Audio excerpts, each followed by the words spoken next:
Conquest isn't just back. He completely dismantled Mark. Invincible's intestines were literally hanging out. The question everyone's asking, how does he even survive this? And what about Nolan? Is Debbie's forgiveness even a possibility after everything he did? In this episode, we saw the show change everything, from the tone to the powers of Tech Jacket, who is now Zoey. And if I told you she has a history of killing Mark variants, would you believe me? Let's break down why Season 4, Episode 5 just shifted the entire course of the war. What's up, guys?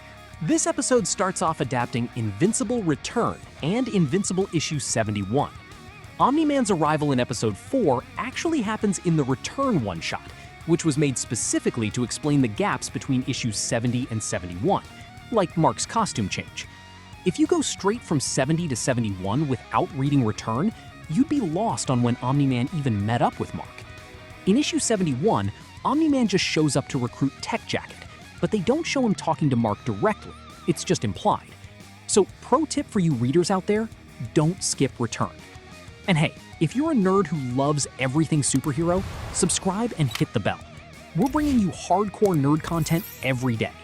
This is a channel by a fan for the fans, so join the squad. The show nailed it, honestly. They adapted it in the right order and frankly did it better in the comics. First off, if you ever doubted how vital Invincible is to the Coalition of Planets, don't. He's massive. Sure, in a war this big, he's not the chosen one or the most powerful yet. He's a soldier, but he's just as essential as anyone else. To take down the Viltrumites, you need a stacked roster. Going solo is suicide, obviously. We'll see his role in the war evolve as the episodes go by. Nolan and Debbie, the human element.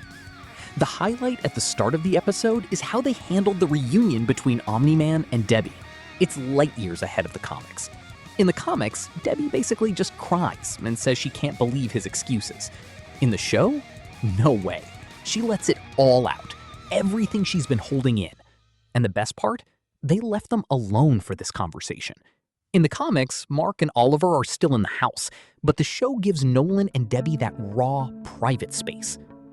Her rage, mixed with that deep hurt, shows that her connection to Omni-Man is different from his other victims. She was terrified of him. She felt used, betrayed. Beyond killing thousands, Nolan murdered her marriage. He killed the man she knew as her husband and beat Mark within an inch of his life.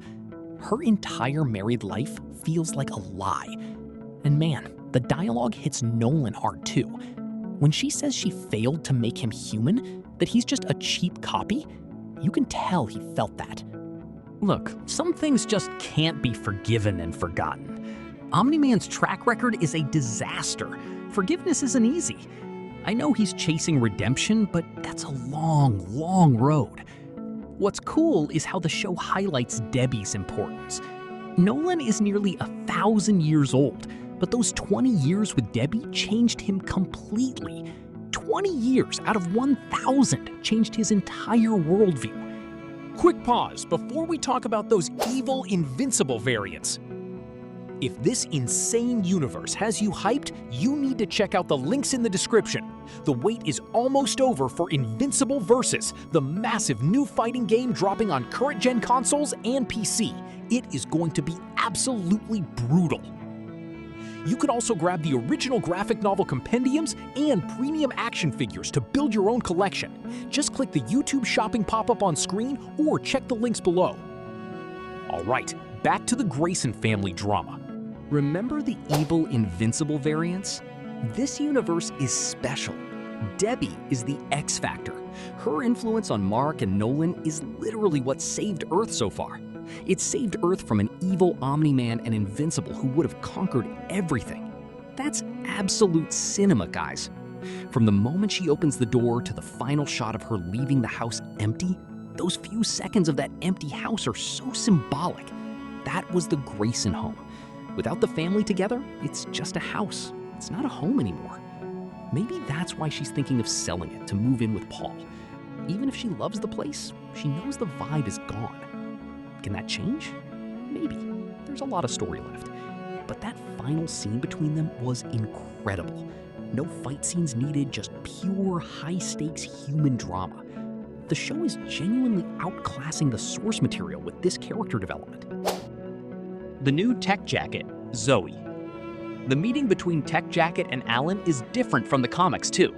In issue 71, Alan and Omni-Man go to Tech Jacket's house, and a neighbor tells them he's at a space station.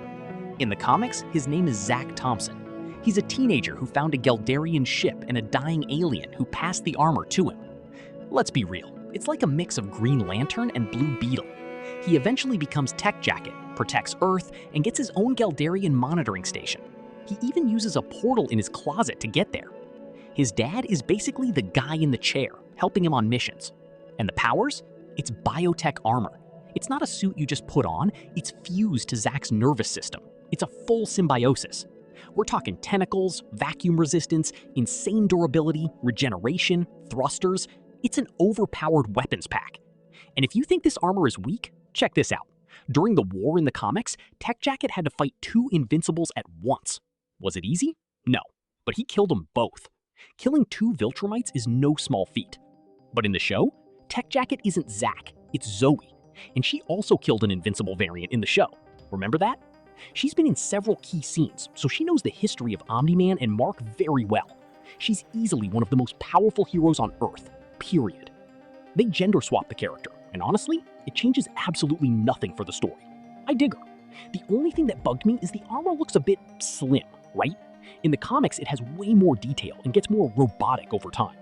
I bet it's an animation choice. It's much easier to animate a cleaner design. They did the same with Dinosaurus by simplifying his scales. Also, that villain she was fighting, that's the Walking Dread. It's a total play on The Walking Dead, which, fun fact, is also a Robert Kirkman comic. He's part of the Order, that criminal group I mentioned in the last few videos. He's not just some random monster. The Order is going to be very relevant later on. Farewell to Earth and space travel. Mark's goodbye to Oliver was way more fleshed out in the show than in the comics. That's a big W for character development. Debbie wanted one last family dinner. Like I said, she turned the house back into a home for a moment. With the boys and Paul, she has a family. That empty house from the start of the episode symbolized something broken, but this dinner was about trying to fix it.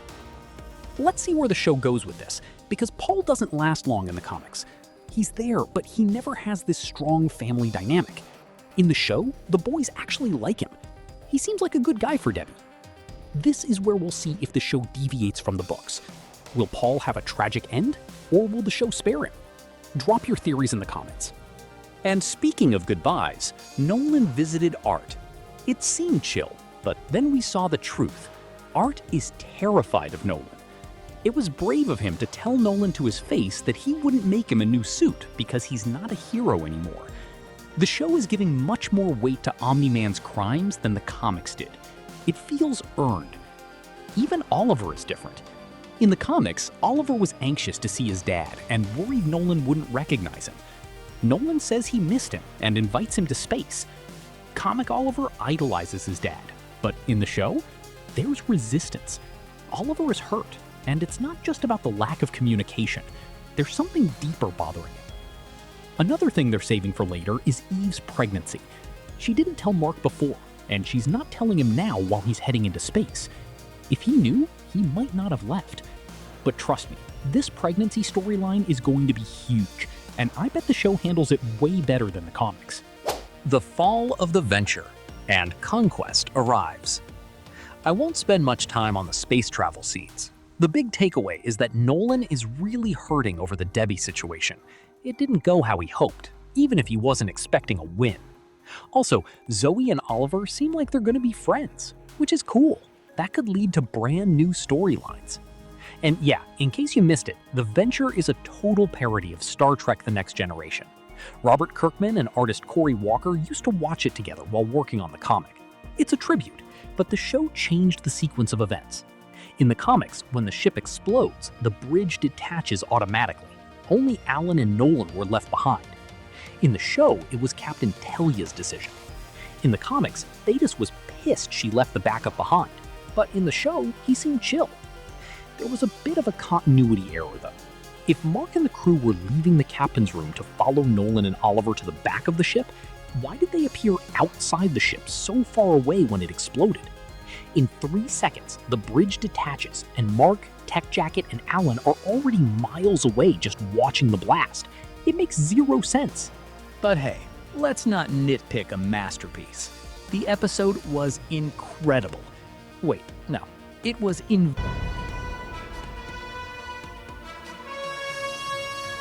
Let's talk about the main event, Invincible versus Conquest. The Viltrumites have a spy in the Coalition, and he warned them that Nolan went to Earth for backup. The venture was destroyed, and 3 Viltrumites showed up to finish the job. Among them was Conquest, who is terrifying every single time he's on screen. It's a bummer they didn't show Nolan looking scared when he saw him, but man, that fight? 10 on 10 for the space battle. Nolan protecting his kids was so cool. When he punches Conquest in the face to save Oliver, sensational. This is why Invincible is one of the best adaptations ever. The hits feel heavy and the danger is real. And it only gets better. When Oliver heads to a planet with an atmosphere, Conquest flies after him like a slasher villain. That shot of him appearing behind Oliver is horrifying. From there, it's just pure, limitless violence. Mark shows up, grabs Conquest by the throat, and just doesn't let go. Conquest is wailing on Mark, slamming him into mountains, tearing up the planet's surface, and Mark still won't let go. Mark literally bit Conquest's finger off. This is raw Dragon Ball-style brutality. And the finish? Epic. Conquest drives his hand through Mark's stomach and starts pulling his intestines out, while a mangled Mark holds Conquest's throat until he suffocates. That scene was surreal. Absolute brutality. That's a Viltrumite brawl for you. Important detail. If this were their first fight, Mark couldn't have held on that long. After their first war on Earth, Mark got significantly stronger. That's a fact. That's how he beat Conquest this time. But what now? Is Mark dead? No, he was still moving, but the tables have turned. The Coalition's reinforcements are scattered, and that's a huge opening for the Viltrumites. About that fight, some fans actually edited the scene with more elaborate lighting, and it went viral. People were saying the show should always look like that. It looked amazing, but let's be real. With one season a year, we're not getting movie-quality lighting every frame. It sucks, but that's the reality of TV production. Anyway, back to Invincible. Mark will recover. I'm not giving spoilers today. I'll make a separate video on what happens next if the show follows the comics. But the war is truly beginning now. Nolan and Oliver will try to help Mark, obviously. Alan and Zoey are using the armor to survive outside the ship.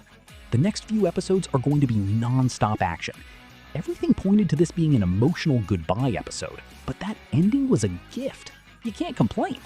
This is easily one of the best episodes of the entire series. Invincible just keeps getting better. For you, is this the best episode? What's your rating from 0 to 10 for Invincible versus Conquest? Let me know in the comments, and I'll leave a heart on your post. And don't forget, subscribe and hit the bell. It's the most important thing. Comment a lot so the algorithm gifts you with the next video. Thanks from the bottom of my heart, guys. See you next time.